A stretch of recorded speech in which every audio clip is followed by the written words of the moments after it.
Hello and welcome to शिक्षा तंत्र। आज हम पॉलिटी के कुछ क्वेश्चंस प्रैक्टिस करते हैं और वो होंगे सोर्सेज ऑफ द कॉन्स्टिट्यूशन पर based. Sources of the constitution पर बेस्ड। जैसे सबसे पहला प्रश्न लेते हैं, अवशिष्ट शक्तियों अवशिष्ट शक्तियों का सिद्धांत का प्रावधान भारत में किस देश के संविधान से लिया गया है?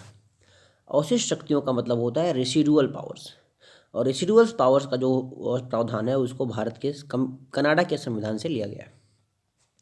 देखिए कुछ और भी मैं आपको बता देता हूँ। जो राज्यपाल की नियुक्ति होती है, राज्यपाल की नियुक्ति भी ये प्रावधान कनाडा के संविधान से ये भी लिया गया है। आइए कुछ और भी देखते हैं। जैसे ब्रिटिश संविधान से क्या क्या चीज़ें ली गई हैं। ब्रिटिश संविधान से ली गई हैं संसदीय सरकार मतलब पार्लियामेंट्री गवर्नमेंट, कानून का शासन, विधायी प्रक्रिया, एकल नागरिकता, कैबिनेट प्रणाली, प्रादेश, द्विसदन मतलब बाई कैमरलिज्म। अमेरिका के संविधान से क्या क्या चीज़ें ली गई हैं? जैसे राष्ट्रपति पर महाभियोग चलाना, अध्यक्ष और उपाध्यक्ष का कार्य, सुप्रीम कोर्ट और हाई कोर्ट के जजों को हटाना, न्यायिक समीक्षा, मौलिक अधिकार, संविधान की प्रस्तावना, ये भी इंपॉर्टेंट है कि प्रस्तावना, न्यायपालिका की स्वतंत्रता, ये सब जो हैं वो अमेरिका के संविधान से लिए गए हैं। ठीक है, अब अगला क्वेश्चन देखते हैं। भारतीय संविधान की निम्न में से किस अनुसूची में भारत के राष्ट्रपति के परिलब्धियों, भत्तों, विशेषाधिकारों का उल्लेख किया गया है? तो इसका सही आंसर है सेकंड, दूसरी अनुसूची में। देखिए यार, जो आठवीं अनुसूची है, आठवीं अनुसूची में भाषा से संबंधित है, भाषा से। और भारत में 22 भाषाएं हैं, 22 भाषाएं भारतीय संविधान में। मूल रूप से पूछेगा तो आप बताएंगे 14 भाषाएं थी, लेकिन जैसे सबसे पहला 21वां संविधान संशोधन 1967 में सिंधी भाषा को जोड़ा गया, फिर 15 हो गया। फिर ऐसे ही आप देखेंगे 1971 में जोड़ा गया 3 भाषाओं को, फिर 1992 में 4 भाषाओं को जोड़ा गया। कुल मिलाकर के इसमें 22 भाषाएं हैं।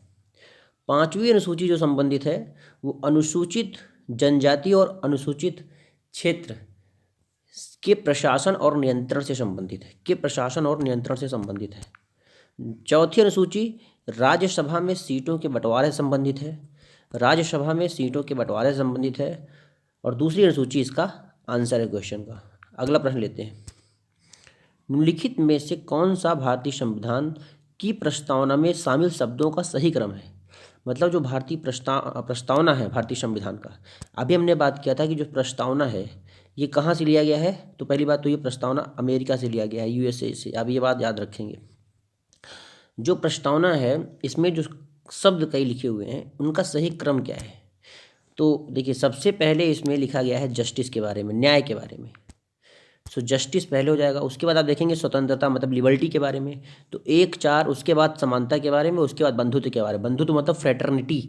सो 1 4 3 2 इसका आंसर है। ये तीसरा इसका एकदम सही आंसर है। पूछेगा क्या कभी प्रस्तावना का क्या कभी संशोधन किया गया है? तो हाँ, एकदम सही है, प्रस्तावना का संशोधन किया गया है।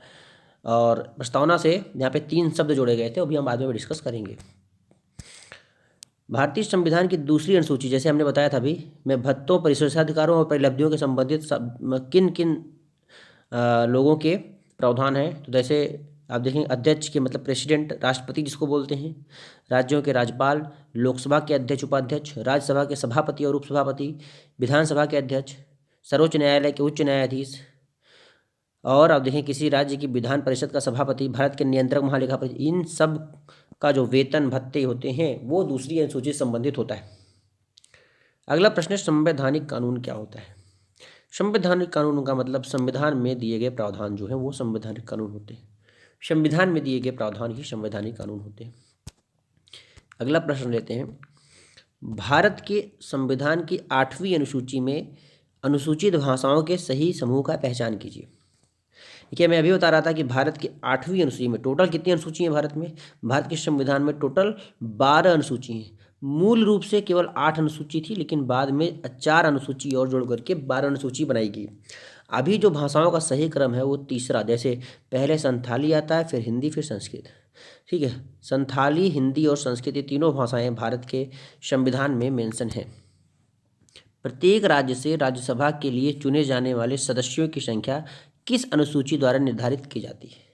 सो वही है, राज्यसभा के सीटों वाला मैंने बताया था अभी, चौथी अनुसूची से संबंधित होता है। चौथी अनुसूची में दिया गया है कि राज्यसभा के सीटों का बंटवारा कैसे किया जाएगा। पहली अनुसूची में क्या है? पहली अनुसूची में भारत के राज्य और केंद्र शासित प्रदेशों के नाम दिए गए हैं। भारत के राज्य और केंद्र शासित प्रदेशों के नाम दिए गए हैं। दूसरी अनुसूची के बारे में हम पहले ही बात कर चुके हैं यार, कि इसमें राष्ट्रपति हो गया, उपराष्ट्रपति हो गया, प्रधानमंत्री, इन सब के वेतन भत्ते से संबंधित ये अनुसूची होती है। उसके बाद यहाँ पे है चौथी, इसका आंसर ही है, चौथी अनुसूची इसका आंसर है। पांचवी अनुसूची मैंने बताया था अभी कि अनुसूचित जाति, अनुसूचित जनजाति और अनुसूचित क्षेत्रों के प्रशासन और नियंत्रण से संबंधित है। और 10वीं अनुसूची दल बदल से संबंधित है, ये बात याद रखेंगे। एंटी डिफेक्शन से संबंधित है, दल बदल कानून से संबंधित है, जिसको कि 85वें संविधान संशोधन 1952 के द्वारा जोड़ा गया था। 85वें संविधान संशोधन 1952 के द्वारा जोड़ा गया था। अगला प्रश्न, निम्नलिखित में से कौन से राज्य में 5वां अनुसूचित क्षेत्र नहीं है जिसमें पंचायतों के प्रावधान अनुसूचित क्षेत्रों पर विस्तार अधिनियम 1996 लागू होता है? तो ये बात कर रहा है पीसा की। पीसा मतलब Panchayat extension to scheduled areas act 1996 में जो आया था। आप देख सकते हैं यहाँ पे, ये कानून जो था वो 24 दिसंबर 1996 में दिलीप सिंह भूरिया की सिफारिशों पर आया था। ये इंपॉर्टेंट है, दिलीप सिंह भूरिया की सिफारिशों पर ये आया था। और अभी हमारे यहाँ टोटल 10 राज्यों में ये कानून लागू है। और उन 10 राज्यों में तेलंगाना भी है, मध्य प्रदेश भी है और आंध्र प्रदेश है। यहाँ पूछा है कौन सा नहीं है, तो यहाँ पे बिहार नहीं है, बिहार नहीं। और भी कौन कौन से आप देख सकते हैं यहाँ पे, आंध्र प्रदेश, छत्तीसगढ़, गुजरात, हिमाचल प्रदेश, झारखंड, मध्य प्रदेश, महाराष्ट्र, उड़ीसा, राजस्थान और तेलंगाना। अगला प्रश्न, किस देश का संविधान संसदीय और अध्यक्षीय शासन प्रणाली दोनों प्रकार की सरकार का मिश्रण है? सो अमेरिका तो है नहीं, अमेरिका केवल अध्यक्षीय होता है। ब्रिटेन भी नहीं होगा, यहाँ पे पार्लियामेंट्री होता है, मतलब संसदीय होता है। और जर्मनी में भी नहीं होता। फ्रांस इसका एकदम सही आंसर है, फ्रांस एकदम सही आंसर है। अगला क्वेश्चन है, भारत के नए ध्वज संहिता के संबंध में निम्नलिखित में से कौन से कथन सत्य हैं? सो दो ध्वज के बारे में, ध्वज संहिता के बारे में कौन से कथन सत्य हैं? तो पहला ऑप्शन है, पहला राष्ट्रीय ध्वज केवल हाथ से काता हुआ और हाथ से बुने हुए ऊन, कपास, रेशम, खादी से बना होगा। ऐसा बिल्कुल नहीं है, पहले ऐसा था लेकिन अभी ऐसा नहीं है। जो नया भारत का ध्वज संहिता आया है उसमें पॉलिएस्टर से संबंधित कपड़े से, पॉलिएस्टर से और मशीनों की सहायता से भी आप बना सकते हैं झंडे, कोई दिक्कत की बात नहीं है। पहले ये प्रॉब्लम थी। दूसरा, तो पहला ऑप्शन गलत है पहला। दूसरा, राज्यों का अपना ध्वज होने पर कोई रोक नहीं है, बिल्कुल सही बात है। दूसरा, राज्य अपना भी ध्वज बना सकते हैं। ध्वज को खुले में प्रदर्शित किया जाना चाहिए और इसे दिन रात फहराया जा सकता है, बिल्कुल सही बात है। ध्वज को दिन रात आप फहरा सकते हैं। इसको आप रजाई गद्दों पे या किसी कपड़े पे, वैसे आप स्पेशली आप पेंट नहीं, मतलब उसको नहीं कर बना सकते हैं। और सब सही है। तो यहाँ पे 2 और 3 सही है, पहला गलत है, 2 और 3 सही है। इसका मतलब दूसरा इसका एकदम सही आंसर है, दूसरा एकदम सही आंसर है। अगला प्रश्न, कौन सा सिद्धांत बताता है कि राज्य केवल एक न्यासी है? न्यासी मतलब ट्रस्टी। ट्रस्टी का मतलब है कि राज्य जो है वो सभी रिसोर्सेज मतलब क्या होता है? संसाधनों का, सभी संसाधनों का मालिक है। न्यासी है, जिम्मेदार है वो। और जनता सभी प्राकृतिक संसाधनों की क्या है? लाभार्थी है। डेफिनेटली ये बात है। तो ये सिद्धांत है चौथा, सार्वजनिक न्यास सिद्धांत। सार्वजनिक न्यास सिद्धांत। यहाँ पे मैं एक सिद्धांत की बात कर दूं, प्रख्यात अनुक्षेत्र डोमेन का सिद्धांत। ये सिद्धांत क्या कहता है मैं आपको बता दूं। इस सिद्धांत के अनुसार अगर कोई चीज़ पब्लिक वेलफेयर में हो रही है, पब्लिक वेलफेयर का मतलब सामाजिक कल्याण, आप बोल सकते हैं सामाजिक कल्याण के उद्देश्य से जो सरकार जो है वो किसी भी आदमी से कोई भी संपत्ति उसका ले सकती है। ठीक है, इस सिद्धांत के हिसाब से। संविधान की कौन सी अनुसूची में नगर पालिकाओं की शक्तियों का शामिल किया गया है? तो इसका एकदम सही आंसर है 12वीं अनुसूची। मतलब 12वीं अनुसूची में नगर पालिकाओं की बात की गई। 11वीं में नगर पंचायत की बात की गई है। 11वीं अनुसूची में नगर पंचायत की बात की गई है। नगर पालिका जो थी इसको 74वें संविधान संशोधन 1992 में लाया गया था। 1992 में लाया गया था। 7वीं अनुसूची में यार 3 सूची के बारे में बात किया गया है, 3 अनुसूची के बारे में बात किया गया है। और पहली अनुसूची जैसे संघ सूची होती है, 3 सूची के बारे में बात किया, संघ सूची, उसके बाद एक होती है राज्य सूची, और एक होती है समवर्ती सूची। याद रखेंगे, समवर्ती सूची होती है, समवर्ती सूची। ये 7वीं अनुसूची की बात कर रहा हूँ। 3 सूची है। संघ सूची पे ऐसे विषय हैं जिसपे केवल केंद्र सरकार कानून बनाती है, राज्य सूची में ऐसे विषय हैं जिसपे केवल राज्य सरकार कानून बनाती है, और समवर्ती सूची में ऐसे विषय हैं जिसपे केंद्र और राज्य दोनों सरकार कानून बना सकती है। और 8वीं अनुसूची भाषाओं से संबंधित है, ये बात हम कर चुके हैं पहले भी। और कितनी भाषाएं हैं? 22 भाषाएं अभी भारतीय संविधान में हैं।